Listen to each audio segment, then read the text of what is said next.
Hey, White Sox fans, it's Crystal O'Keefe with episode 16 of Visiting Dugout, brought to you by the Southside Sox, a part of Fans First Sports Network. Today on the show, I have Imari McPherson from things like Fear the Sword, Pitcher List, and Rocking at the Jake podcast. So, Imari, tell us a little bit about yourself. Yeah, so I also cover the Cleveland Guardians for the Believe Network as well. That one's fairly new, so I'm excited to kind of get that started as well. But trying to be all around with the whole sports thing. But my specialty, quote unquote, if I have a specialty, is definitely baseball. So I'm excited to be here. Yeah, you're like me. I watch a lot of sports. I love a lot of sports, but if I have to pick one, it's always going to be baseball. Mm-hmm. All right, so let's talk Guardians. So at the time of this recording, they are third in the American League. So just sitting 4 games back from first, really not too bad. So kind of what's the vibe in Cleveland right now? To be honest, it's not good. We are, as a couple games ago, we were the exact same record that we were last year, and we know how that turned out. American League Central Championship. We won over 70 games after that point in the season. But there was no expectations last year. We had the most rookies making their debut last year. We've already had a handful this year as well. But despite all of that, I do feel like the vibe right now is more somber. There's been calls for Tito to get fired, which I think are really absurd if you ask me. But I think for me, I agree with the whole somber vibe, but I think it's because of the success from last year. So I think the success from last year kind of set everybody up for this year. And so now we're expecting this big change to come at some point where, for whatever reason, it's just going to click like it did last year. And I'm just not so sure that it's going to be as easy this year. And so we're under 500. And it seems like it's going to be that way. Hopefully, a while, but hopefully not too long. But everybody's expecting that this thing is just going to click and there's going to be this turnaround and we're going to be, repeat champions again. And I'm just not so sure that that's going to happen. So it's like I said, it's kind of somber right now. We're hoping for that change to come. We know what the problems are. They just aren't being changed as fast as we want them to be changed. I myself am a little bit more patient, but yeah, everybody else in Cleveland they want change to come right now. Yeah, I understand that. So you guys are kind of riddled with injury, especially with your starting pitching. But I did just read Triston McKenzie. He was doing really well in his rehab start in Columbus. It said 32 of his 52 pitches were the four-seamer, which averaged anywhere from 92.6 to peaking at 95.3 miles per hour. And he finished with 4 strikeouts, 1 walk, and he pitched 3 innings. So how are you feeling about him? And when do you have kind of a timeline for when you think he might be back? Because I know he's pretty missed right now in Cleveland. I'm thankful as a White Sox fan, but I know he's very missed. Yeah. I think the tentative timeline right now is hopefully by the end of this month, hopefully. I tend to not like to rush people back too soon, especially pitchers, because any little thing could go wrong, and next thing you know, they're back on the injured list. But I'm definitely hoping by the first or second week of June that he's kind of back to where he was. But even so, I don't expect him, at least not right away, to kind of be where he was last year. I do think it's a positive sign that his fastball topped out at over 95 miles an hour. He's a guy that struggled with his velocity issues a couple years ago. It's been kind of 91, 92, 93. So to see that is definitely a positive sign for me. But yeah, he is very sorely missed. And I don't want to put a lot of pressure on him and other pitchers that are kind of struggling right now. We do have 2 rookies up right now, and they're actually performing very well. But even so, as a rookie, you don't want to overwork them because they are rookies. And so for Triston to come back, I do feel like there's going to be this massive weight placed on him to kind of be the savior, almost, quote unquote. And I don't think that would be very fair to him because he's just coming off of an injury. He hasn't started a major league game yet this season, and it's going to be June. So I do feel there's going to be this massive weight, but I tend to not want to do that. And so we'll just see if he comes out and he struggles, his first start or first 2 starts is going to be, here we go again. But like I said, I think that'll be very unfair to him because he's coming off this massive injury that he hasn't been able to play yet. Yeah, we see that a lot. I mean, it happens so much it still happens with Chris Sale. Chris Sale's always, seems to be injured and then they rush him. And then, we've seen it happen just Justin Verlander. I'm terrified that it's going to happen with Liam Hendricks when he is back, because he's been throwing and he's been doing great, but that's cancer. That's a big thing. Yeah. Yeah, that's kind of tough. So it is scary, and I agree. I hate the idea of rushing anybody out of the injured list. Mm-hmm. But I talked about these woes. You got Peyton Battlefield that just went on the injured list. You've got Aaron, you've got Triston out right now, and then Zach Plesac was just kind of demoted because he's been doing so poorly. Mm-hmm. So, do you feel like there's something that they can do in the interim? I mean, is there anything that they can rely on right now aside from those rookies that kind of do need to take it easy? Yeah, so the key word is rely on, and the answer to that question is no, because we do have Xavier Curry, who made his debut last year, but he's been working out of the bullpen this year as kind of that middle reliever, that long reliever. But as far as I know, they do have plans for him to start, but he just hasn't had his opportunity yet. And so because he's also so young and because he's been working out of the bullpen, doesn't have very many innings so far this year, outside of him and those two rookies, I don't think so, because you come into the season, you understand that Plesac, yes, he's been struggling, but the potential is there. And so you hope that, he can realize that potential and be consistent as he was a couple years ago.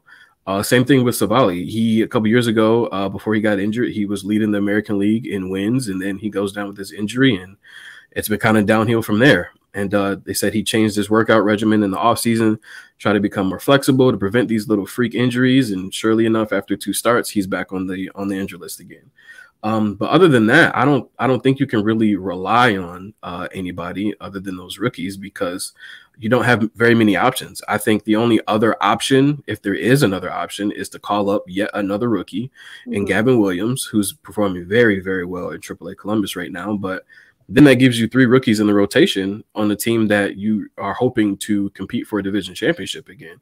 And like I said earlier, I think that would just be very unfair to them. That'll place a lot of stress on them so early in the careers. And we've seen many times over time, once you place this high stress on these pitchers, they tend to burn out early in their careers down the line. And we certainly don't want that to happen. So other than those options, and hopefully Savali comes back and he's effective. Same thing for McKenzie. Maybe Plesac figures it out. I'm not really sure. But other than that, no, unfortunately, you don't really have any other options. And your really only valuable trade bait is a pitcher, and that's Shane Bieber. So if you trade him, now you're losing your only reliable starter for the year. So, yeah, it's not many positive outlooks for Cleveland right now. Yeah. Do you have any, kind of prospects that are even standing out? Not even necessarily in the pitching mindset, but just anybody in general that you're really kind of looking forward to kind of work things out and eventually make their way up? There is one, and that's Bo Naylor, who got called up today, actually, to be the extra man in the doubleheader. I just heard on the broadcast that there aren't expectations for him to start the second game because the first game is already underway. But other than him, no. George Valero, who's another prospect that's been struggling. They sent down Oscar Gonzalez after a few weeks. He's been struggling. And everybody else, there's just simply not enough playing time, whether it's Gabriel Arias, whether it's Tyler Freeman, whether it's Brian Rocchio, whoever. There's just not enough playing time going around, unfortunately. And you have these other, if you want to call them veterans, you can, like Stephen Kwan. He only has 1 year under his belt, but he's somebody that has performed very well since he's been up. So you're not going to put him on the bench. You're not going to send him down to get other guys playing time. So, there's only 8 spots subtracting the pitcher, and it seems like there's 10 guys that you could put in there. There's just simply not enough room to play all these guys at once. Yeah, Stephen Kwan has been fun. That the last series against the White Sox, I saw him do like this somersault catch, and I was like, hey. Yeah, he's ridiculous. Especially, I feel like his defense is undervalued because people talk about his offense, and his contact rate is, absurd. It's probably 98, 99th percentile right now. But he won a Gold Glove last year. So, obviously people can realize how good his defense is, and he has the hardware to prove it. Yeah, he's great. So I know that you're kind of down right now, but do you see the Guardians sitting better as we hit kind of more mid-season, and then maybe up in the ranks a little bit more by the time we get to September? Hopefully, that's hopefully, what'll happen is what happened last year, and unfortunately that placed a lot of expectations with fans. But individually, there are guys that have kind of turned around since May has started. Ahmed Rosario is one. There's a lot of Cleveland fans that want to get rid of him, and I can certainly understand. So, I mean, sometimes he struggles, and I get it. But for me, I tend to be pro Ahmed Rosario, and sure enough, the calendar hit May, and here comes a 3-hit game and triples and this and that. And no matter what he does, I feel like whenever he strikes out or has an 0-for-3 game or an 0-for-4 game, it's like, see, that's why we need to trade him. But individually, him, Josh Naylor, Josh Bell, Miles Straw has kind of struggled a little bit, but there are guys that you hope to rely on that have kind of turned the page, quote unquote, since the calendar hit May, and we're about to go into June, and you hope that that turnaround continues. I mean, Josh Naylor, 3 straight games, hit a go-ahead home run in the 8th inning, and then hit another home run against the Mets in the first game. So, I mean, he's kind of on a tear right now. Yeah. And his advanced stats show that he's hitting the ball very, very well, actually. He just kind of has bad luck, which is unfortunate because there's no shift, and you would hope that he could take advantage of that. But Josh Bell, another signing, he struggled in April, late March and April, and he's kind of turned it around as well. Those are 2 guys that are platooning at first base and DH that were hitting under 200 as of a few weeks ago, and they're hopefully steadily kind of coming out of that. So individually, yes, it just has to come together as a team, and so far it just hasn't. Yeah, Josh Bell is one that I do also just really love. I've been watching him since his minor league days. I had an argument with my son because he was like, I don't remember him ever being on the Pirates. And I was like, buddy, you watched him like in his first 2 years in the minors. Yeah, I was a big fan of the Josh Bell signing. I got to go to a Pirates game. I was a big fan of his when he was in Pittsburgh. And coincidentally enough, his only All-Star appearance was when it was in Cleveland. So plus his wife is from Ohio. So, I mean, just the connection is there. But yeah, Josh Bell is somebody that I don't want to say I have high hopes for, but I definitely have some expectations, especially the first half in Washington last year. We know he kind of fell off the table after the trade to San Diego, but it's a guy who maybe, he won't average 30 home runs, but he can get you 30 home runs in a good year. Yeah. And I'm hoping that this year he could definitely be 18 to, low 20s home runs and drive in 80 RBI, hopefully. But just hasn't happened yet. Hopefully we see that turnaround. Yeah, that really ties in great with my next question, because I have, who is your MVP candidate so far on this Guardians team from, the sample size, couple months that we've seen so far? So far, from the stats that we have, I think it would be Shane Bieber, just because he's been the most consistent. He's still showing that he's, can be an ace, is the ace of this staff. His last outing was pretty rough. He kind of blew up in the 6th inning, as I'm sure you're well aware of, against the White Sox. You guys got to him. Yeah, you guys got to him. But yeah, he's somebody who has been, like I said, super consistent so far. Probably the only consistent player, definitely pitcher-wise. If you want to look past the basic stats, then I would say Josh Naylor. I think, like I said, his advanced stats show he's hitting the ball very well. Just a bit of bad luck. He's showing a little bit more power in his bat. One of those home runs last week came off of a lefty, and we know he struggles very, very bad against lefties. At the time, he had hit 40 home runs. Of those 40, only 4 were against left-handers. Oh, wow. So it was a positive sign to see him get one of those go-ahead home runs against the lefty. But even after that Mets home run this series, somebody who injects kind of energy into the team, especially when he's going, I would say that. So I guess I kind of sat on the fence there because I had 2 guys, but okay. I would say either of those 2. Yeah, those are the 2 I typically worry about the most, aside from Triston. Triston, I always was just like, oh, he's too good. Yeah. So we're going to take just a very quick break to pay some bills, and we will get right back to this upcoming series. And welcome back.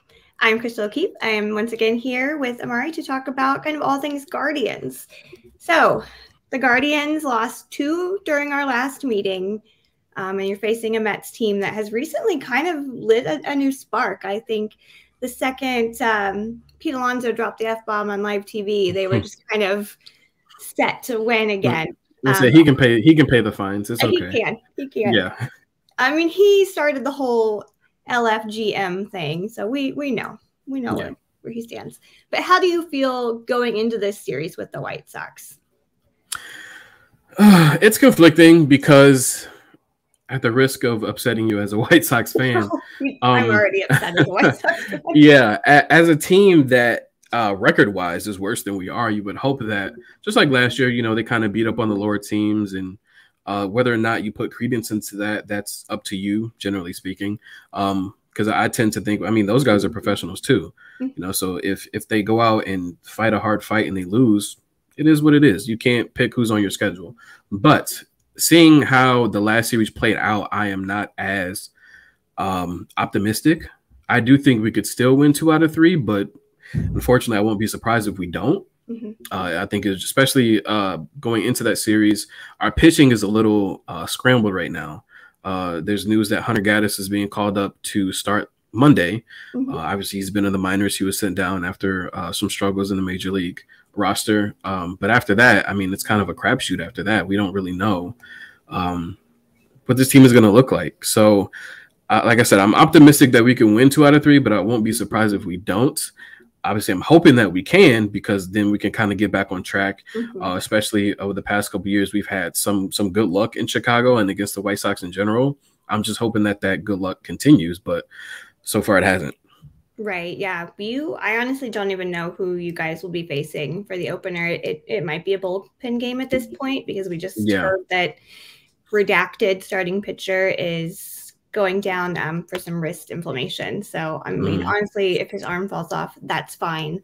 And I'll be honest, the last game, I was even more upset because he pitched and did very well, and I was not happy about that. No, I'm sure a lot of people have noticed, I do donate every single time he is up on the mound, because I just detest that person so much. I don't. Cleveland too. We agree. I don't blame you one bit. We feel the same. Yeah, he was your problem before ours. Yeah, he was. But yeah, he's down. He was next in the rotation. So honestly, you might get a bullpen game, and then you get, probably Dylan Cease and Michael Kopech, who just threw an incredible outing. Just the other day, he got through 8 innings. He nearly had a no-hitter going in. It ended in the 8th. So yeah. And you mentioned Hunter Gaddis coming up, and that he'd been in the minors with some struggles. Has he been doing any better? Unfortunately, I don't know. There hasn't been a whole bunch of news coming out of the minors with Hunter Gaddis. I thought that he did okay when he was up in Cleveland. Obviously not good enough, and he got sent down, rightfully so, because he did have some struggles. You just hope that whenever a guy gets sent down, Plesac included, that they can, kind of figure it out, even if that means beating up on some minor leaguers to kind of help your case. But for pitchers, I feel like it's all about confidence. Once you lose that confidence, it's really hard to get it back. And hopefully he was able to go down and kind of discover himself. Because, you're up in the majors for a reason. You're a professional pitcher. You do have some success. So it's not like you're here by accident. So hopefully he'll go out tomorrow and perform well. And even if he goes right back down, he can kind of carry that with him throughout the rest of the season. But to answer your question, I don't really know. I don't have his stats up in front of me, but hopefully he can carry whatever momentum he has into tomorrow's start.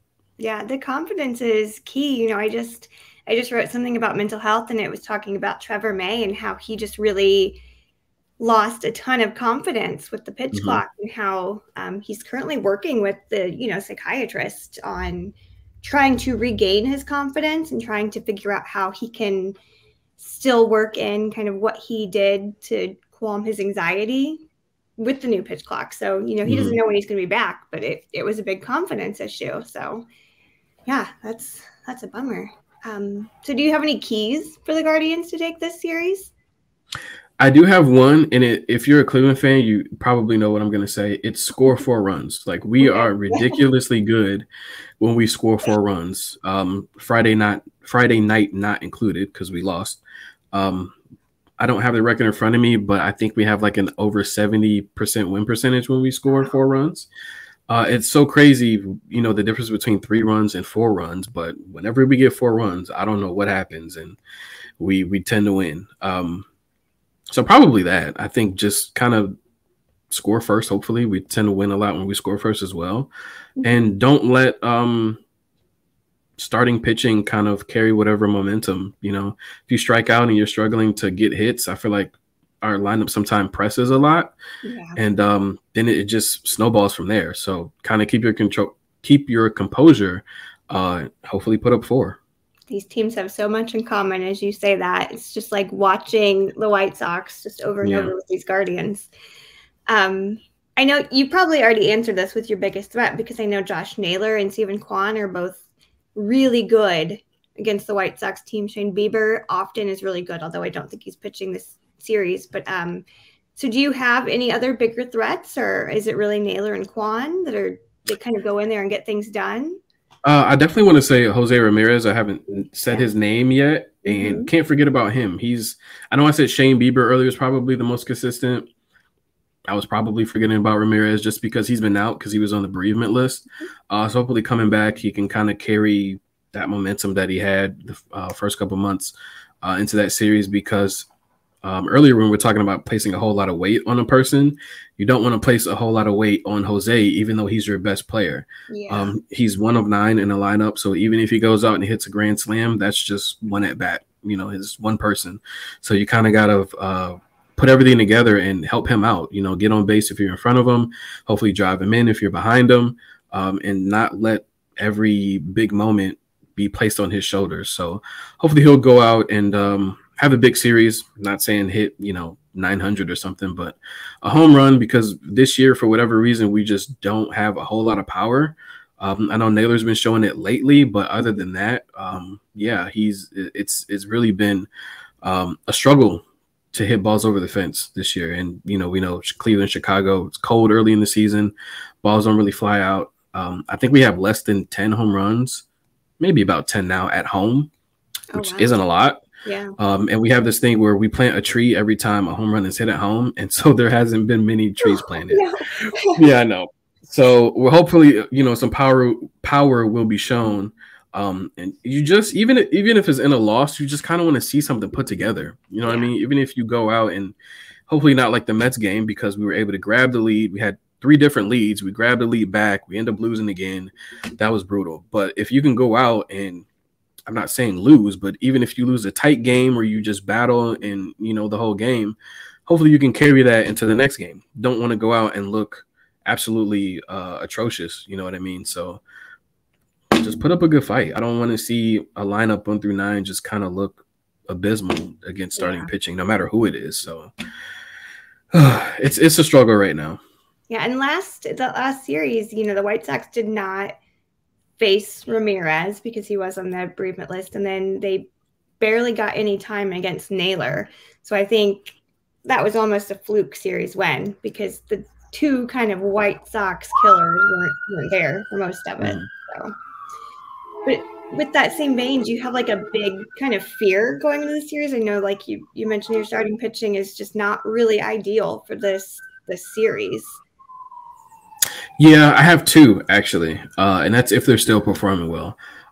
Sheets and Jake Berger, because for whatever reason, last week it was like there were 2 MVP candidates against our starting pitching, and we just could not get them out.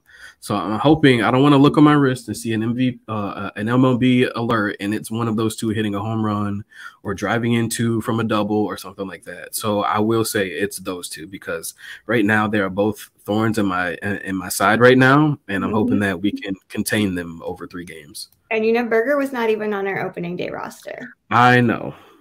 And I'm still incredibly salty about that, because I love Jake Berger. He's just a good quality dude all around, and gosh, he can just hit. And Gavin Sheets has been a nice surprise, because I know he can hit, but you know, I wasn't expecting it to be kind of this great already. And then Luis Robert, I know last time I checked, he was leading the AL in home runs, so he's been on a tear. Moncada's been on a tear. Everybody else has just kind of been hanging out, doing nothing. But you know, yeah, I can understand the Sheets and Berger platoon. Yeah, I was not happy about it. I'm like, why can't we get these guys out? Yeah, Jake. Oh my God, Jake is way too good. Yeah. So we can move on from this series, because I know I think you and I are both kind of just like, oh, with both of our teams right now. So kind of in a broader spectrum, what are your thoughts so far on this season? Like, do you have a team that you think, oh, they're going to go all the way? Or do you have a team where you're like, they could go all the way and no one was expecting this even just last year, even just April?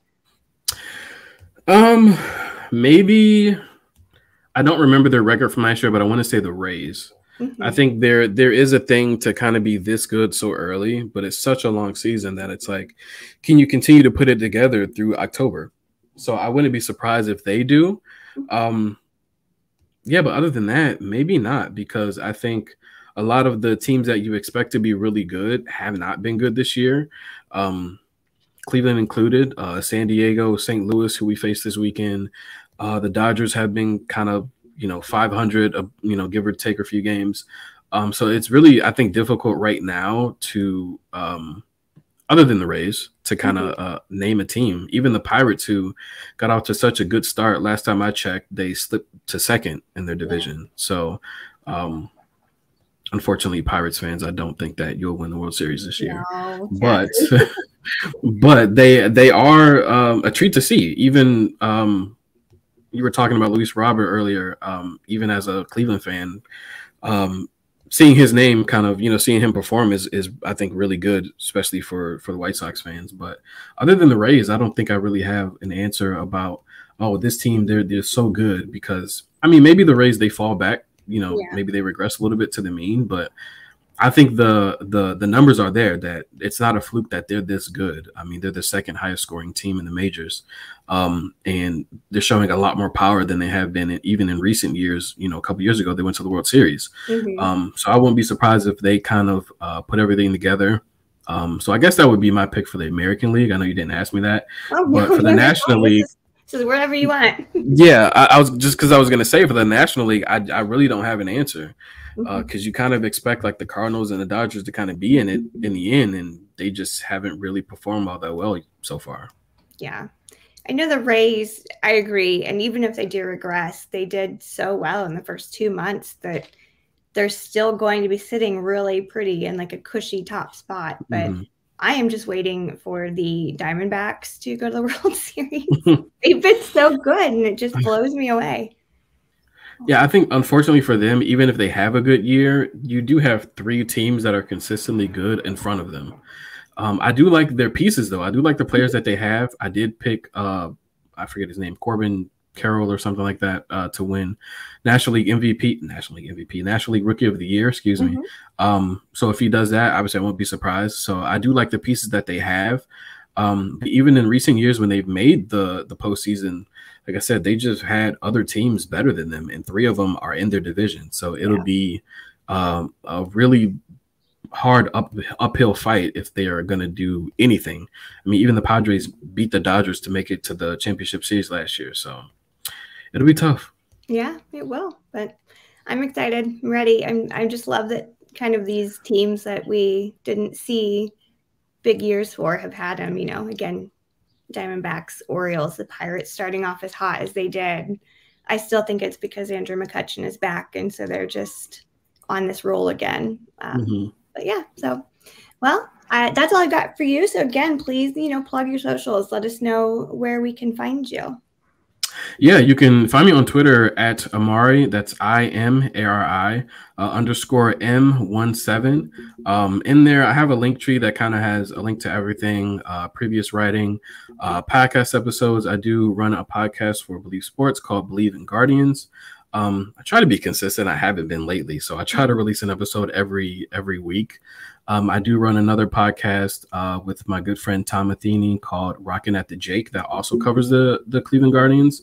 So those are kind of my 2 biggest things. I do talk about all sports, but like we were saying earlier, my focus mainly is baseball. Favorite sport, could watch it all day, every day. But yeah, so go follow me on Twitter. Yes, definitely. I can say you are a great follow. I've been following you for a while now, and I'm glad that we finally and Pitcher List. I can't forget that either. I haven't released anything yet for Pitcher. Well, not anything yet. Anything in a while for Pitcher List. But I will say, writing for Pitcher List has probably brought out some of my best writing. Yeah. When I go back and look at it, I'm like, wow, I'm kind of good, you know. So just to pat my own back. But yeah, Butcher List is fun. Yeah, which was a treat because when I saw your name, I was like, oh my God, I know her. Didn't even know you were writing for them. Yes, yes. All right. Well, thank you so much for coming on. Best of luck in this series. Absolutely. Hopefully we can have you on when the White Sox, when the two teams play again. We'd love to have you on, whether it's my podcast or Rocking at the Jake. You are also a great follow. So thank you for having me on. Thank you so much. Absolutely. All right. Goodbye.